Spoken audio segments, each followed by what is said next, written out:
ఇక్కడ మెయిన్ ఇబ్బంది ఏమంటే కూలీల కొలత వర్షాకాలం వర్షాలు పడతాయని చెప్పి బొటారాలు సప్లై సరిగా లేదు. సెంటర్ని సరిగా ఎవరు పట్టించుకుంటలేడు. ఖాళీ లింగం సామాన్య రైతు వాడు కూడా రైతు మీద విడిచిపెట్టి ఒక అధికారి వచ్చింది లేదు, అధికారి చూసింది లేదు. ఇది కాంటలు అయ్యి 3 రోజులు అవుతున్నాయి. లారీలు 7 మంది లేబర్తో ఎన్ని కాంటలు అయితే రోజుకు 2 లారీలు అయినా 45 రోజులు పడుతుంది సుమారుగా. ఇంకా 25-28 లారీల ఒడ్లునే అందోల్ చివర్ల. ఈ అందోల్ గ్రామంలో ఒక అధికారి అంటూ ఎవరు రావడం లేదు. ఒక జిల్లా నాయకుడు లేదు, ఒక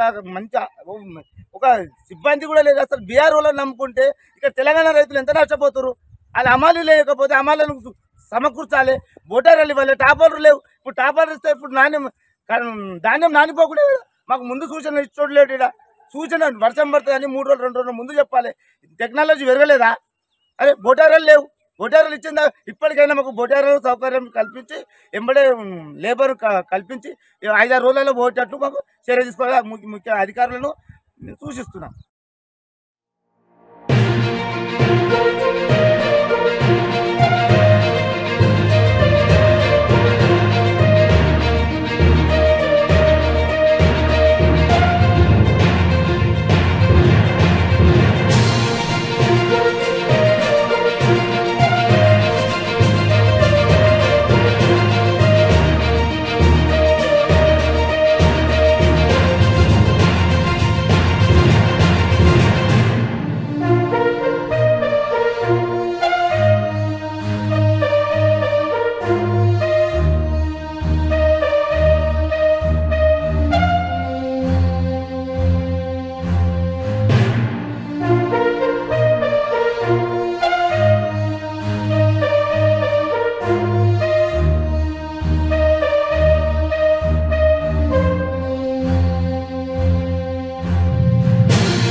మొత్తంగా చిన్న కార్మికులు రైతులు చాలా నష్టపోతారు. పెద్దవాళ్ళే అన్ని వాళ్ళే జోటించారు.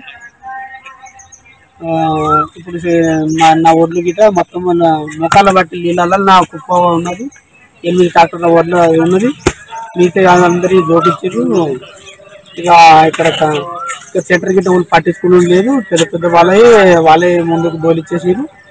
ఇలా ఎవరో అంటే ఇక అమౌంట్ ఇచ్చిన వాళ్ళు లోపల చేతులు పెట్టి వాళ్ళే జోకిచ్చారు. మిగతా ఉన్న వాళ్ళే అట్లనే ఉంచారు. ఆయనకి ఏమి ఇవ్వలేము కాబట్టి మరి ఎవరు పట్టించుకుంటలేరు. అందుకోసమే బీఆర్ వాళ్ళకి మాకు కాంట పెట్టలేరు. చుట్టుముట్టు అందరు పెట్టి నా కాంట గిట్ట అట్లనే విడిచిపెట్టి సపడాకు వచ్చేసారు. ఆ బాధతో మేము బోర్యాల కిరాయి లేక ఇబ్బందులు పడుతున్నాం. మళ్ళీ నోళ్ళు పట్టించుకుంటలేరు. ఇక పై అధికారులు చర్య తీసుకోవాలని మనం